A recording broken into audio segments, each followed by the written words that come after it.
आज हम स्टडी करेंगे position of signals chemical shift. ठीक है जी। और हम इससे पहले भी स्टडी कर चुके हैं एनएमआर स्पेक्ट्रोफोटोमीटर के मतलब, या हम कहते हैं एनएमआर स्पेक्ट्रोस्कोपी के मतलब। और जब हम एनएमआर स्पेक्ट्रोफोटोमीटर में कोई भी सैंपल रखते हैं किसी भी ऑर्गेनिक कंपाउंड का, या कोई भी जो कंपाउंड होता है जिसका हमें एनएमआर स्पेक्ट्रम लेना होता है, तो उसमें से हम जब रेडियो वेव्स पास होती हैं तो एनर्जी की एब्जॉर्प्शन होती है।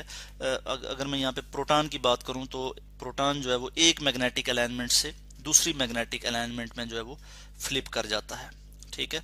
अगर वो इस डायरेक्शन में है, यानी मैग्नेटिक फील्ड अगर यूं लग रही है, इस मैग्नेटिक फील्ड की डायरेक्शन इस तरह से अगर, तो वो इस मैग्नेटिक अलाइनमेंट से इस मैग्नेटिक लाइन अलाइनमेंट में जो है वो फ्लिप कर जाता है। और इस चीज को हम कहते हैं इसको हम कहते हैं रेजोनेंस। ठीक है। ये हम इससे पहले स्टडी कर चुके हैं। और इसके नतीजे में हमें एक ग्राफ हमें हासिल हो जाता है, या हम कहते हैं एनएमआर स्पेक्ट्रम आ जाता है, जिसमें हमें कुछ पीक्स आ जाती हैं। ठीक है। कुछ सिग्नल्स हमें हासिल होते हैं। ये जो आपको ग्राफ नजर आ रहा है, ये वाई एक्सिस पे एब्जॉर्बेंस है और एक्स एक्सिस पे केमिकल शिफ्ट है। और केमिकल शिफ्ट को हम पार्ट्स पर मिलियन में मेजर करते हैं। और ये जो हॉरिजॉन्टल स्केल है, जिसको मैंने इस तरह से डेल्टा से शो किया हुआ है, ये क्या है जी, इसको हम केमिकल शिफ्ट कहते हैं। इसमें जो यहाँ पे जीरो जो वैल्यू है, इस पे टीएमएस मैंने लिखा हुआ है, यानी टेट्रामिथाइल सिलेन। टेट्रामिथाइल सिलेन की जो वैल्यू है वो जीरो है। ठीक है। इसको हम एज स्टैंडर्ड लेते हैं। और इससे जो है फिर हम बाकी देखते हैं कि वो बाकी जो कंपाउंड है उनकी वैल्यू क्या आ रही है। ठीक है। तो इस चीज़ को हम मज़ीद भी डिस्कस करेंगे। हम मज़ीद भी कुछ कंपाउंड का जो है वो एनएमआर स्पेक्ट्रम देखेंगे। सबसे पहले हम देख लेते हैं कि जो है एनएमआर स्पेक्ट्रम से हम किस तरह से इंफॉर्मेशन हासिल करते हैं, और किस तरह से हम जो है वो अगर हम प्रोटॉन एनएमआर की बात करें तो कैसे हम उसको आइडेंटिफाई कर सकते हैं। तो मैं यहाँ पे दिखा देता हूँ आपको इथेनॉल। ठीक है। कि एनएमआर स्पेक्ट्रोफोटोमीटर से हम प्रोटॉन को डिफरेंट एनवायरनमेंट में जो प्रोटॉन होते हैं उनको हम किस तरह से आइडेंटिफाई करते हैं। जैसे हमारे पास ये कार्बन है, इसमें जो 3 प्रोटॉन है, ठीक है, इनको हम इनको हम कहेंगे कि ये इक्विवेलेंट प्रोटॉन है, क्योंकि ये सेम एनवायरनमेंट में। ठीक है। तो ऐसे प्रोटॉन के जो सेम एनवायरनमेंट में हों उनको हम इक्विवेलेंट प्रोटॉन कहते हैं। जैसा कि ये जो प्रोटॉन है इसको मैं ए से रिप्रेजेंट करूंगा, इसी तरह से ये वाला प्रोटॉन ये भी ए से, और ये वाला प्रोटॉन इसको भी मैं ए से रिप्रेजेंट करूंगा। यानी ये इक्विवेलेंट प्रोटॉन है, ये सेम प्रोटॉन है। और इनकी जो पीक आएगी, जो इनका सिग्नल आएगा एनएमआर स्पेक्ट्रम पे, वो जो है वो एक सिंगल पीक आएगी इनकी। ठीक है। तो जो इक्विवेलेंट प्रोटॉन होते हैं उनकी जो है वो सिंगल पीक जो है वो आती है। जैसा कि हम अगर बेंजीन की यहाँ पे एग्जांपल लें, तो बेंजीन के केस में क्या है कि 6 जो प्रोटॉन है सारे के सारे वो क्या हैं जी, इक्विवेलेंट हैं। मैं यहाँ पे इस तरह से आपको शो कर लेता हूँ कि बेंजीन के पास कितने प्रोटॉन है, 6 प्रोटॉन है। 1 2, इस तरह से मैं यहाँ पे लिख लेता हूँ 3 4 5 एंड 6। तो ये 6 प्रोटॉन जो बेंजीन के हैं, ये एक ही एनवायरनमेंट में, सेम एनवायरनमेंट में, उनको हम कहेंगे इक्विवेलेंट प्रोटॉन। और ये जो है इनके लिए सिंगल पीक जो है वो आएगी।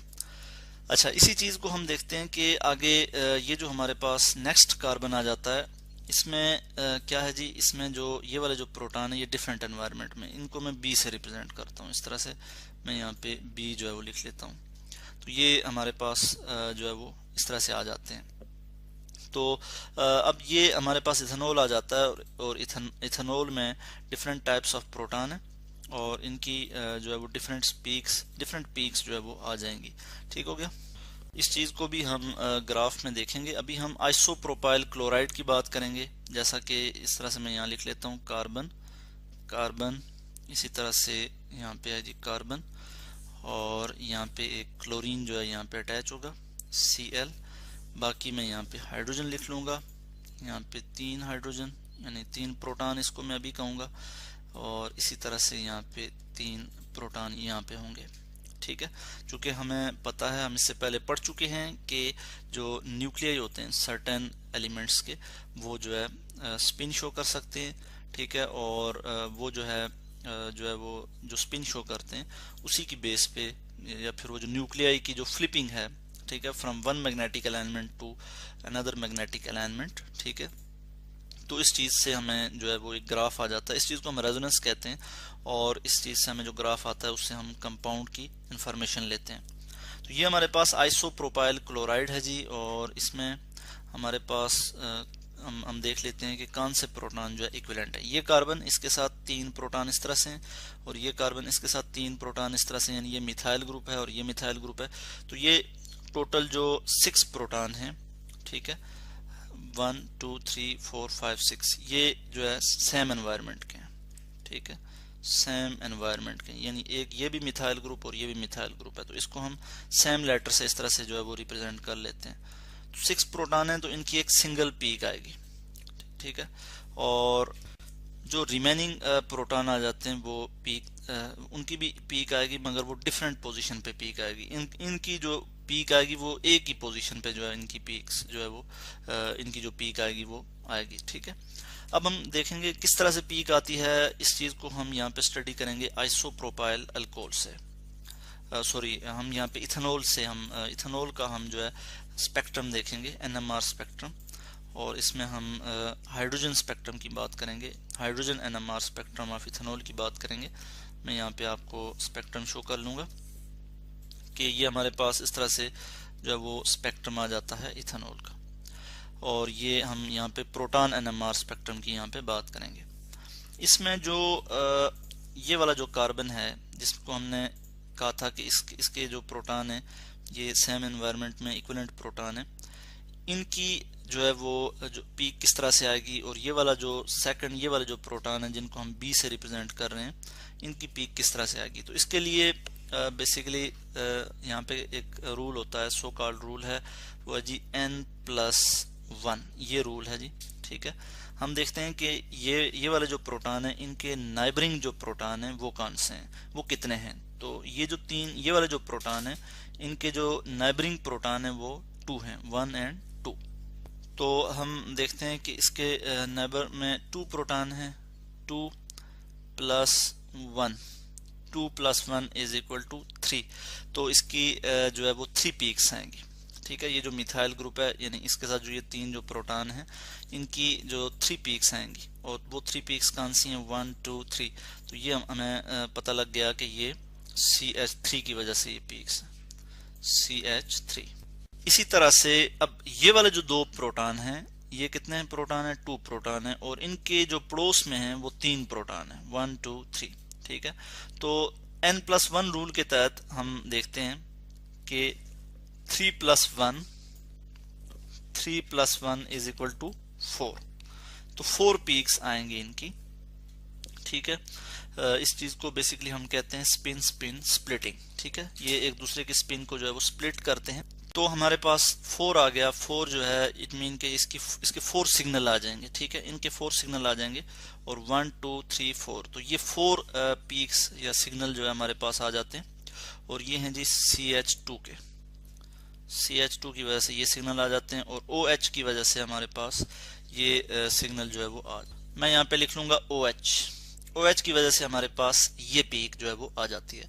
अब स्पिन स्पिन स्प्लिटिंग क्या है कि एक जो यानी ये वाले जो प्रोटॉन है इनकी स्पिन की वजह से ये वाले जो प्रोटॉन है, नाइबरिंग जो प्रोटॉन है, इनके सिग्नल जो है वो जो है स्प्लिट होते हैं बेसिकली। अब देखें इनकी वजह से ये जो 3 प्रोटॉन है इनकी वजह से इसके सिग्नल स्प्लिट हो रहे हैं, और इसकी वजह से इसके स्प्लिट हो रहे हैं। यानी ये जो 3 प्रोटॉन है इनके सिग्नल किस तरह से आ रहे हैं कि ये 2 प्रोटॉन है, 2 + 1 = 3, तो इसके 1 2 3 सिग्नल आ रहे हैं, और ये 2 प्रोटॉन है, ठीक है, ये 2 प्रोटॉन है, और इनके नाइबरिंग में ये वाला कार्बन है और इस पे 3 प्रोटॉन है, तो 3 + 1 = 4। तो 4 जो है यानी क्वार्टेट 4 सिग्नल जो है वो आ रहे हैं, 3 सिग्नल यानी ट्रिपलेट, और 4 सिग्नल मीन यानी क्वार्टेट। तो 4 सिग्नल CH2 की वजह से आ रहे हैं, ये वाला जो CH2 है, ये 2 जो प्रोटॉन है, और फिर OH यहाँ पे आ रहा है। तो ये हमारे पास प्रोटॉन NMR स्पेक्ट्रम है किसका जी, इथेनॉल का। और एब्जॉर्बेंस वर्सेस केमिकल शिफ्ट हम यहाँ पे बात करें, और केमिकल शिफ्ट को हम ppm यानी पार्ट्स पर मिलियन में हम मेजर करते हैं। डिफरेंट प्रोटॉन्स जो है वो डिफरेंट पीक्स जो है वो देते हैं, डिफरेंट वैल्यू ऑफ डेल्टा पे वो जो है वो पीक्स जो है वो शो करते हैं। अब जो प्रोटॉन ज़्यादा शील्डेड होते हैं वो इस तरफ उनकी यानी जो फील्ड आती है अप फील्ड, वो अप फील्ड आते हैं। जैसे टीएमएस जो है, टेट्रा मिथाइल सिलेन जो है, ठीक है, टीएमएस, ये अप फील्ड इसकी पीक है और ये 0 यहाँ पे पीक आ रही है। अब इससे बाद जो आएगा वो, इसके बाद जो हायर वैल्यूज होंगी वो, उनको हम कहेंगे वो डाउन फील्ड उनकी पीक आ रही है। बाकी जो प्रोटॉन्स हैं उनकी जो पीक आ रही है वो डाउन फील्ड आ रही है और वो हम कहते हैं कि वो डिशील्डेड हैं। और जिनकी अप फील्ड पीक आएगी उनको हम कहेंगे कि वो शील्डेड होते हैं। अब जो प्रोटॉन शील्ड होगा वो किस तरह से शील्ड होगा कि उसके वो जो प्रोटॉन के गिर्द जो इलेक्ट्रॉन होंगे उसने उन इलेक्ट्रॉन्स की भी एक फील्ड होगी, मैग्नेटिक फील्ड, ठीक है, स्लाइटली उनकी भी एक फील्ड होगी। अब बाहर से जो अप्लाइड मैग्नेटिक फील्ड होगी वो उतनी इजीली जो प्रोटॉन है वो सेंस नहीं कर पाएगा, तो उसकी जो पीक आएगी वो अप फील्ड आएगी, ठीक है, यानी टीएमएस के नजदीक आएगी। और जो प्रोटॉन डिशील्डेड होगा, ठीक है, जैसा कि जो इलेक्ट्रोनेगेटिव एलिमेंट होते हैं जैसे क्लोरीन है, फ्लोरीन है, ऑक्सीजन है, इनकी इलेक्ट्रोनेगेटिविटी ज़्यादा होती है। ये इलेक्ट्रॉनिक डेंसिटी जो है वो कम हो जाती है, lower the electronic density around the nuclei, जिसकी वजह से लिटिल एनर्जी चाहिए होती है फ्लिपिंग के लिए। तो वो इनकी जो पीक आएगी वो क्या आएगी, डाउन फील्ड आएगी। ये अगर ये किसी के साथ अटैच हैं, किसी कार्बन के साथ, ठीक है, और इनकी विसिनिटी में अगर कोई प्रोटॉन मौजूद है तो वो क्या आएगा जी, डाउन फील्ड उसकी पीक आएगी। और इस तरह के प्रोटॉन को हम कहते हैं डिशील्डेड, ठीक है। डिशील्डेड प्रोटॉन्स के जो इलेक्ट्रॉन की डेंसिटी होगी प्रोटॉन के गिर्द या न्यूक्लियाई के गिर्द वो कम होगी, वो इजीली जो है वो जो सेंस करेंगे अप्लाइड मैग्नेटिक फील्ड को, और लेस एनर्जी चाहिए होगी फॉर द फ्लिपिंग के लिए लेस एनर्जी चाहिए होगी, रेजोनेंस के लिए लेस एनर्जी चाहिए होगी। जबकि इस केस में ज्यादा एनर्जी चाहिए होगी क्योंकि इलेक्ट्रॉन्स जो है वो शील्डेड होंगे, प्रोटॉन जो है वो शील्डेड होगा, ठीक है, वो उसके गिर्द जो इलेक्ट्रॉन है, इलेक्ट्रॉन की डेंसिटी ज्यादा होगी, ठीक है, तो इसकी वजह से उसकी फील्ड उसकी जो पीक आएगी वो अप फील्ड आएगी, ठीक है। और जो टीएमएस से दूर हैं उनकी फील्ड जो है वो क्या आएगी, उसको हम कहते हैं डाउन फील्ड पीक आ रही है और वो डिशील्डेड प्रोटॉन्स हैं। तो इस तरह से आज हमने स्टडी किया position of signals, chemical shift की बात की, और हमने इथेनॉल का जो एनएमआर स्पेक्ट्रम है हमने इसको स्टडी किया कि हम किस तरह से पीक से हम जो है वो given sample of the compound को आइडेंटिफाई कर सकते हैं।